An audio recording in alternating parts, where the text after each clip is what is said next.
بسم الله الرحمن الرحيم waxaan jeclaystay maanta in idiin soo gudbiyo sheeko ka mid ah sheekooyinka cajiibka ah hadda ka hor horey soo maray magacayga waa Dr. Mahdi waxaan ka mid ahay dhakhaatiirta ka howlgasha isbitaalka East End muddo taqriiban laga joogo 10 sano isbitaal aan ka shaqeynayay waxa iigu yimid hooyo Soomaaliyeed oo wadatay markaa magac aad u cajiib ah oo aan weli hor u maqal marka waxaan weydiiyay inay ii sheegto hadduu magaceeda macno ku fadhiyo iyo sababta loogu bixiyay waxay tiri aabahay wuxuu ahaan jiray odayaasha dhaqanka ee qabiilkeena wuxuu ahaa aaba aad loo xushmeeyo oo laga dambeeyo laakiin nasiib xumo wuxuu ahaa aaba aad u qalafsan oo dhaqankii hore jahliga oo Soomaalida ay lahaan jirtay laga tagay weli ku dhagan wuxuu aad u jeclaan jiray in caruurtiisa ay wada noqdaan wiilal kuwa hadiga waaweyn oo dhan waa wada wiilal ay dhahday markaan dhashay oo aabahay ogaaday inaan gabar ahay aad ayuu u dhibsaday wuun xanaaqay wuxuu markaa diiday inuu magacii bixiyo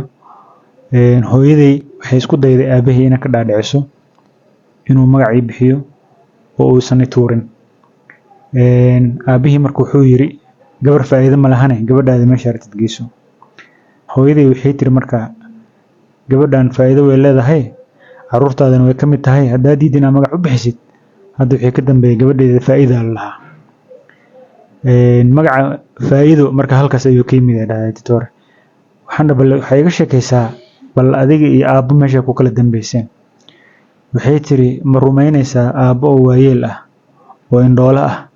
inaan caruurteeda ku dhaxayo maanta oo aan ila joogo qof kale oo hayla waayay oo waxaan weydiiyay wiilashii aaway ka waaweynaa waxay tiri wiilashii qaarna magaalada geeska joogaan qaarna dibadaha ay jiraan tooda ayaa ka badan waa cajiib aad iyo aad ayaan sheekada ula yaabay marka waxaan weydiiyay bal inta aad soo koraysay waad ka soo qaangaaraysay oo inan aad ka noqonaysay bal aabba sidoo kula dhaqmi jiray waxay ii sheegtay inuusan marnaba aabaheed uusan ku faraxsaneen wayna ka dhuumin jirta mararka qaar caruurtiisoo kale wuu soo dhaweysan jiray wiilasha iyada laakiin ma aysan dareemin waalidnimadii iyo wixii waalidka la rabay in caruurtiisa uu ka helo kama aan dareemi jirnay dhahday badanaa hooyaday ayaa la soo jiray hooyaday ayaa la ag fadhiisan jiray isagana u tag waa iska ilaali jiray dhahday waxaan dhahay bal aabo oo hadda waayeela oo ilaahay adduunka ku tusay yaani waxa uu sameeyay qaladkooda sidoo u arkaa waxay tiri hadda uu toobad keenay hadda caruurtiisa anoo iigu jecel yahay mar walbana waa ii duceeyaa